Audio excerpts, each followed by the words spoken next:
నమస్తే, welcome to Suman TV. నేను మీ హరిత. నేను ఇప్పుడు ఈసీఐఎల్లోని Suvidha hospitals Suvidha for women లో ఉన్నాను. నాతో పాటు ఉన్నారు సీనియర్ గైనకాలజిస్ట్ డాక్టర్ హిమబిందు నామాల. యంగ్ ఏజ్ లోనే ఇన్ఫర్టిలిటీ ప్రాబ్లమ్స్ వస్తున్నాయి. అసలు ఇన్ఫర్టిలిటీకి కారణాలు ఏంటి, ఇప్పుడు ఉన్న అడ్వాన్స్డ్ ట్రీట్మెంట్స్ ఏమున్నాయి, దీని గురించి మనం మాట్లాడుకుందాం. హలో డాక్టర్ గారు. హలో అండి. ఇన్ఫర్టిలిటీ ప్రాబ్లం రోజు రోజుకు పెరిగిపోతుంది. పిల్లలు లేకుంటే ఆ జంట పడే బాధ వర్ణాతీతం. యంగ్ ఏజ్ లోనే ఇన్ఫర్టిలిటీ రావడానికి కారణాలు ఏంటి? సో ముఖ్యంగా యంగ్ ఏజ్లో కారణాలు ఏంటి అంటే, రైట్ నౌ మనము మ్యారేజ్ ఏజ్ ఫీమేల్స్ అన్ని రంగాల్లో ముందుకెళ్ళడం వల్ల వాళ్ళు కొంచెం పోస్ట్పోన్ చేసుకుంటున్నారు. లైక్ అరౌండ్ అంతకుముందుకు 23-21కి అలా మ్యారేజెస్ అయ్యేటివి, ఇప్పుడు కొంచెం డిలే అవుతున్నాయి. ఓకే, సో దానివల్ల ఏంటంటే వాళ్ళు ప్రెగ్నెన్సీ ప్లాన్ చేసుకోవడం ఇంకో 2-3 ఇయర్స్ పోస్ట్పోన్ చేసుకుంటారు. So once a female crosses 30 or 35 years వాళ్ళకున్న ఎగ్ రిజర్వ్ అనేది తగ్గే అవకాశం ఉంటుంది. సో ఎగ్ రిజర్వ్స్ తగ్గడం అనేది మెయిన్ రీజన్ ఏజ్ పరంగా. And coming to the structural aspects, so structural ఆస్పెక్ట్స్కి వచ్చేసరికి గర్భసంచి, ట్యూబ్స్, అండాశయాలు, ఓకే, అండ్ ముఖద్వారం. ఓకే, సో ఇప్పుడు మనకి ముఖ్యంగా ఇన్ఫర్టిలిటీ రీజన్స్ వీటిని నేను చెప్పిన పార్ట్స్ ప్రకారంగా డివైడ్ చేసుకోవచ్చు. సో ఓవరీస్కి వచ్చేసరికి ముఖ్యంగా ఇప్పుడు ఫేస్ చేస్తున్న ఇష్యూ పీసీఓడికి ముఖ్య కారణాలు ఏంటి అంటే weight issues because of our sedentary life. Next వాళ్ళు పడే స్ట్రెస్. చాలామంది females night shifts or night duties వల్ల డిస్టర్బ్డ్ స్లీప్ ఉంటుంది. సో మెలటోనిన్ రిలీజింగ్ హార్మోన్ అనేది డిస్టర్బ్ అవుతుంది. దానివల్ల ఏంటంటే బాడీలో పేర్కొన్న స్ట్రెస్ని నైట్ రిలీజ్ చేస్తుంది హార్మోన్. సో మనం నైట్ హార్మోన్ వర్క్ చేయడానికి టైం ఇవ్వనప్పుడు ఆ స్ట్రెస్ అనేది బాడీలో ఉండిపోయి దానివల్ల పీసీఓడి ట్రిగర్ అవుతుంది. Okay, and mental stress. So ఇప్పుడు మనము అన్ని రంగాల్లో ముందుకెళ్తున్నాము, అది that's a good sign. But దాంతోపాటు మనకి జరిగే డిసడ్వాంటేజ్ ఏంటి అంటే స్ట్రెస్ తీసుకోవడం వల్ల ఎక్కువగా ఖచ్చితంగా సో దానివల్ల మనకి పీసీఓడి ట్రిగర్ అయ్యే ఛాన్స్ ఉంటుంది. ఓకే, నెక్స్ట్ సెడెంటరీ లైఫ్ గురించి చెప్పాను, స్లీప్ డిస్టర్బెన్స్ గురించి చెప్పాను, అండ్ మన ఆహార నియమాలు. ఓకే, మనం ఎక్కువ ఫాస్ట్ ఫుడ్ని లేకపోతే క్యాన్ ఫుడ్స్, టిన్ ఫుడ్స్ ఇవి ప్రిఫర్ చేయడము, వీటి వల్ల ప్లస్ ఎక్కువ కార్బోహైడ్రేట్ ఫుడ్ తీసేసుకుంటాము, ప్రోటీన్స్ తక్కువ తీసుకుంటాం. సో ప్రిఫరబుల్లీ మనం more high protein and less carb food prefer చేయాలి. ఇలాంటి అంటే ఫుడ్ ఆప్షన్స్లో మనం చాయిస్ని బట్టే మనం తీసుకునే క్యాలరీస్ డిసైడ్ అవుతాయి. సో ఎక్కువ క్యాలరీస్ తీసుకుంటున్నప్పుడు మనం అంత ఖర్చు పెట్టనప్పుడు వెయిట్ పుట్ ఆన్ అవుతూ ఉంటాం. సో పీసీఓడి దానికి కూడా రీజన్ అవుతుంది. సో పీసీఓడి వచ్చిన వాళ్ళకి తొందరగా వెయిట్ పుట్ ఆన్ అవుతూ ఉంటారు. And there are 2 types of PCODs, lean and obese. So lean వాళ్ళని కనుక్కోవడం డిఫికల్ట్ బికాస్ వాళ్ళకి మెంటల్ అండ్ ఫిజికల్ స్ట్రెస్ వల్ల స్ట్రెస్ పెరిగిపోవడం వల్ల పీసీఓడి వస్తుంది, వెయిట్ పుట్ ఆన్ అవ్వడం వల్ల కాదు. సో అండాశయాలకు సంబంధించి I have explain regarding egg reserve, poor egg reserve ఉన్నా లేకపోతే పీసీఓడి ప్రాబ్లం ఉన్నా ఇన్ఫర్టిలిటీ ఇష్యూస్ ఫేస్ చేసే అవకాశం ఉంటుంది. Next coming to tubes, Fallopian tubes అంటాం. ఈ ఫలోపియన్ ట్యూబ్స్ అండాశయం నుంచి ఎగ్ రిలీజ్ అయిన దాన్ని మనకి యూట్రస్కి తీసుకెళ్ళడానికి అదొక ఛానల్. సో ఈ ఛానల్లో కొన్నిసార్లు కింద గర్భసంచి ద్వారం దగ్గర లోకల్ ఇన్ఫెక్షన్స్ పైకి అసెండ్ అయినప్పుడు ఈ ట్యూబ్స్లో వాపు కానీ నీరు కానీ చేరే అవకాశం ఉంటుంది. దీనివల్ల అక్కడక్కడ కొన్ని పొరల్లాగా బ్లాక్స్ లాగా క్రియేట్ అయ్యే అవకాశం ఉంటుంది. అట్లా క్రియేట్ అయినప్పుడు మీ ఫీమేల్లో ఓవ్యులేషన్ టైంలో ఎగ్ రిలీజ్ అయింది, ట్యూబ్లో మధ్య పార్ట్ వరకే వెళ్ళిపోద్ది. కానీ బ్లాక్ ఉండడం వల్ల అది అటు స్విమ్ అయ్యి వెళ్ళలేదు అండ్ వీర్యకణం కూడా ఎగ్ని కలవలేదు. So tubal blocks are the important cause. So అది ద్వారం స్టార్టింగ్లోనే ఉండొచ్చు, మధ్యలో ఉండొచ్చు, ఎండ్లో ఉండొచ్చు.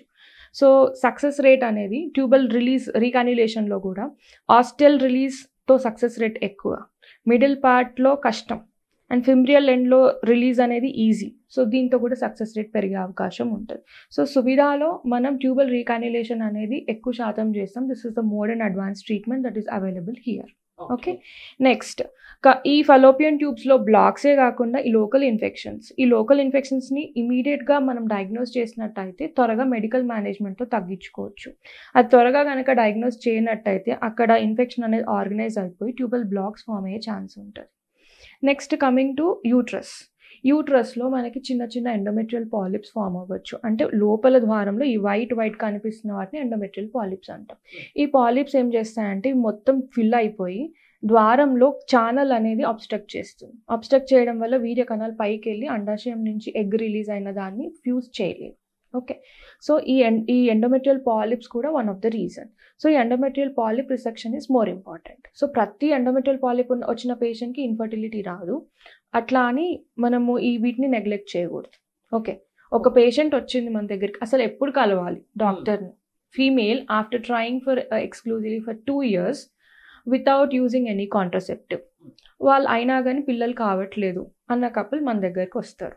వచ్చినప్పుడు ఫస్ట్ ఇవన్నీ ఛానల్స్ కరెక్ట్ ఉన్నాయా లేదా మనం చెక్ చేసుకోవాలి. దీంట్లో ఫస్ట్ ఒక బేసిక్ అల్ట్రాసోనోగ్రఫీలో మనకి యూట్రస్ గురించి తెలుస్తుంది, అండాశయాల గురించి తెలుస్తుంది. సో యూట్రస్లో నేను చెప్పిన కారణాలలో ఈ స్ట్రక్చరల్ రీజన్స్లో ఎండోమెట్రియల్ పాలిప్సే కాకుండా వాళ్ళకి చిన్నప్పటి నుంచే కొన్నిసార్లు బైకార్నియేట్ యూట్రస్ ఉండొచ్చు, కొన్నిసార్లు సెప్టాస్ ఉండొచ్చు, చిన్న పార్టీషన్స్ ఉండొచ్చు. అట్లాంటి వాళ్ళల్లో కూడా ఇన్ఫర్టిలిటీ ఇష్యూస్ ఎక్కువ ఉంటాయి. జనరల్ గా మీ సర్వీస్ లో ఎలాంటి ప్రాబ్లమ్స్ తో వచ్చే వాళ్ళని ఎక్కువగా చూస్తున్నారు? ఇప్పుడు right now young couple are coming more with PCODs and tubal blocks. Okay, so మనము సర్వీసైటిస్ దీని గురించి కూడా మాట్లాడుకోవాలి. ఈ సర్వీసైటిస్ అనేది లోకల్ ఇన్ఫెక్షన్స్ మన ప్రాపర్ ఇమ్యూనిటీ మెయింటైన్ చేయనప్పుడు ఆర్ బికాస్ ఆఫ్ ఎస్టీడీస్ వల్ల కూడా వస్తుంది. సో ఇది ఇక్కడ లోకల్ ఇన్ఫెక్షన్ మనం తొందరగా అడ్రస్ చేసి మెడిసిన్ వాడినప్పుడు అది అక్కడికి ఆగిపోతుంది, లేదంటే పైకి అసెండ్ అయ్యి పెల్విక్ ఇన్ఫ్లమేటరీ డిజీజ్ లాగా మారుతుంది. దానివల్ల గర్భసంచి లోపల అతుకులు ఫామ్ అవుతాయి, ట్యూబ్స్లో కూడా ఫామ్ అవుతూ ఉంటాయి. సో వీటన్నిటిని అడ్రస్ చేసేటప్పుడు మనం first patient history and complaints ప్రాపర్గా నోట్ చేసుకోవాలి. వాళ్ళ సెక్షువల్ హిస్టరీ ఎలా ఉంది అవన్నీ నోట్ చేసుకొని దాన్ని బట్టి మనం ట్రీట్మెంట్స్ డిసైడ్ చేస్తాం. అంటే పిల్లల్ని కనడానికి కరెక్ట్ ఏజ్ ఏదంటే ఏం చెప్తారు? So before 35 is a right age. And అలా అని pregnancy is it should not be decided or it should happen by choice. మీరు కరెక్ట్ అనుకున్నప్పుడు, మీరు ఫైనాన్షియలీ స్టేబుల్ ఉన్నప్పుడు, మెంటలీ స్టేబుల్ ఉన్నప్పుడు మాత్రమే ప్రెగ్నెన్సీని ప్లాన్ చేసుకోవాలి. అలాని డిలే చేయాలని కాదు. ఇంకోటి, ఈ మధ్య కాలంలో ఎగ్ ఫ్రీజ్ చేసుకునే ఫెసిలిటీస్ కూడా ఉన్నాయి కదా, అది మీ దగ్గర ఉందా సువిధాలో? Yes, we are planning for that egg freezing technology also. So egg freezing technique ఎవరికి ఇంపార్టెంట్ అంటే, ఎవరికైనా ఇప్పుడు ఫర్ సపోజ్ క్యాన్సర్ కెమోథెరపీకి వెళ్తున్నారు, ఆ థెరపీ వల్ల ఎగ్ రిజర్వ్ తగ్గే అవకాశం ఉంటుంది వాళ్ళకి. అండ్ కొంతమంది అడ్వాన్స్డ్ ఆర్ వాళ్ళ పై చదువులకు వెళ్తున్నారు, ఎక్కువ టైం పడుతుంది వాళ్ళ లైఫ్లో సెటిల్ అవ్వడానికి, అలాంటి వాళ్ళు. సో వీళ్ళందరూ కూడా ఎగ్ ఫ్రీజింగ్కి వెళ్ళినప్పుడు వాళ్ళు ఏ ఏజ్లో ప్రెగ్నెన్సీ ప్లాన్ చేసుకున్నా అప్పుడు నష్టం లేదు. ఇంకోటి, కన్సీవ్ అయినా కూడా తరచూ అబార్షన్స్ అవుతూ ఉంటాయి, దానికి ఎలాంటి కారణాలు ఉంటాయి? దానికి కూడా ట్రీట్మెంట్స్ ఉన్నాయా? ఎస్, సో ఫస్ట్ మనకి ఎర్లీ ట్రైమిస్టర్ అంటే ఫస్ట్ ట్రైమిస్టర్ మొదటి 3 నెలల్లోనే అబార్షన్స్ జరిగే అవకాశం ఉంటుంది. దాంట్లో ముఖ్యమైన రీజన్స్ ఏంటంటే ఎక్కువ వరకు లోకల్ ఇన్ఫెక్షన్స్ ఫస్ట్, రెండోది ఏంటంటే జెనెటిక్ కాజెస్, అండ్ మూడోది ఏంటంటే ఆ ఫ్యూజ్ అయిన ఎగ్ కానీ స్పర్మ్ కానీ వీక్ అయి ఉన్నప్పుడు.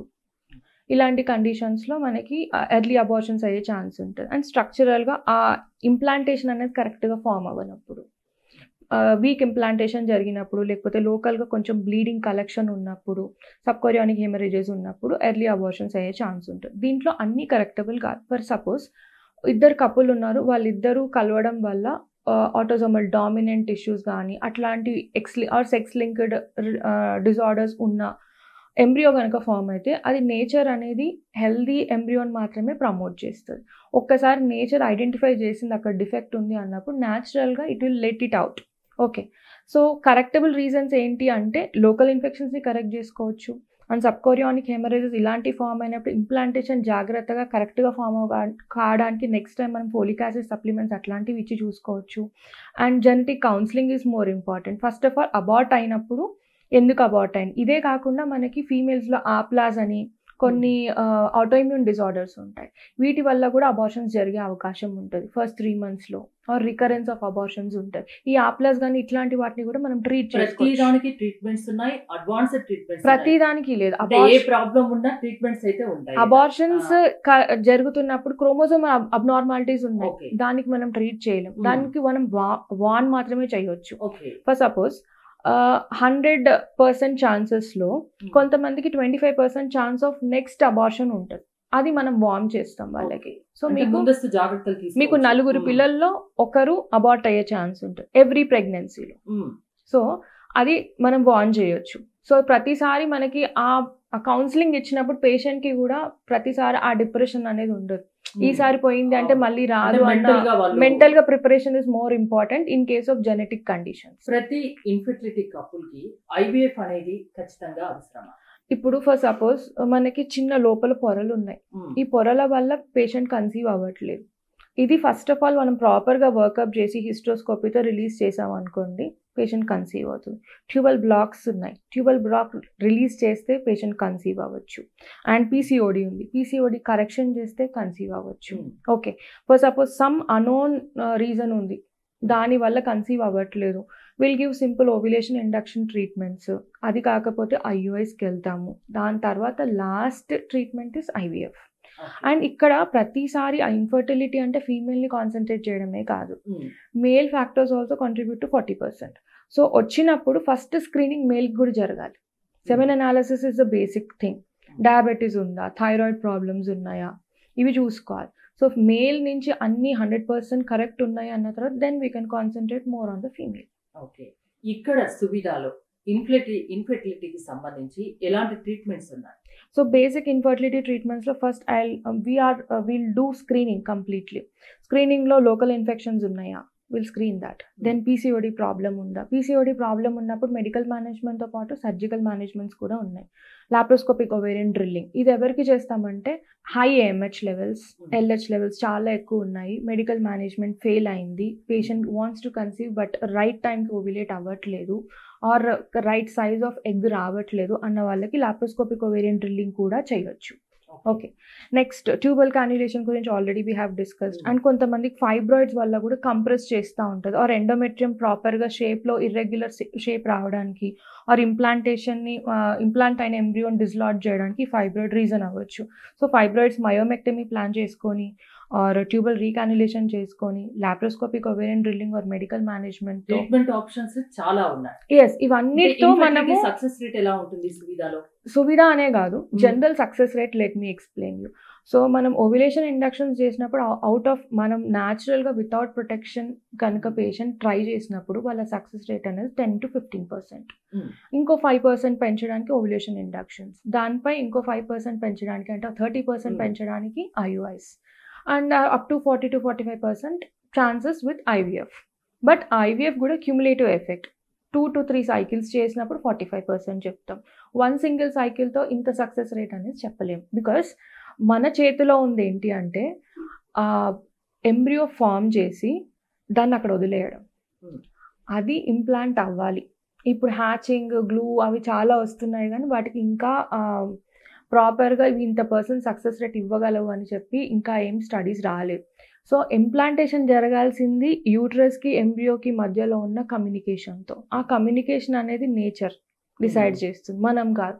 సో మనం ఎంత ఐవీఎఫ్ చేసినా ఏది చేసినా అక్కడ డిసైడింగ్ ఫ్యాక్టర్ అనేది ఎంబ్రియో ఎంత స్ట్రాంగ్ ఉంది, యూట్రస్ ఎలా ఉంది, అది డిసైడ్ చేస్తుంది. కాబట్టి అందుకే మనం 100% సక్సెస్ రేట్ అని చెప్పలేం. సంతానలేమితో బాధపడే వాళ్ళకి ఏం చెప్తారు? So first thing is like మనం ఈ స్ట్రక్చరల్ డిఫెక్ట్స్ గురించి ఎంతైతే డిస్కస్ చేసుకుంటున్నామో మెంటల్ స్ట్రెస్ తగ్గించుకొని, అండ్ నేను చెప్పినట్టే ప్రెగ్నెన్సీ అనేది అదొక ఛాన్స్తో కాదు. ఓకే, మీరు ప్రిపేర్డ్గా ఉండాలి. And that too it shouldn't happen like with pressure or like a duty.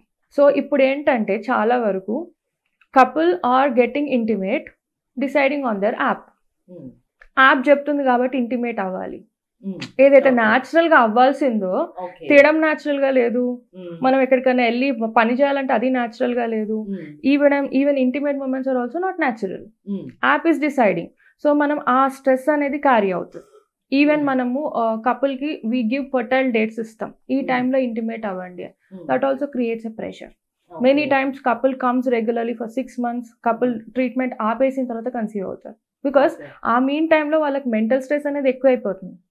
ఈ టైంలో నేను పని చేయాలి అన్నట్టు వాళ్ళు ఫీల్ అవుతున్నారు. సో అసలు ఇన్ఫెర్టిలిటీ ప్రాబ్లం ఉంటే బాధపడిన అవసరం లేదు, ట్రీట్మెంట్ ఆప్షన్స్ అయితే చాలా ఉన్నాయి, multiple options are there. Doctor ని కలవండి, మీ దగ్గరలో డాక్టర్ ని కలవండి. సువిధాలో అయితే అడ్వాన్స్ ట్రీట్మెంట్స్ ఉన్నాయంటున్నారు.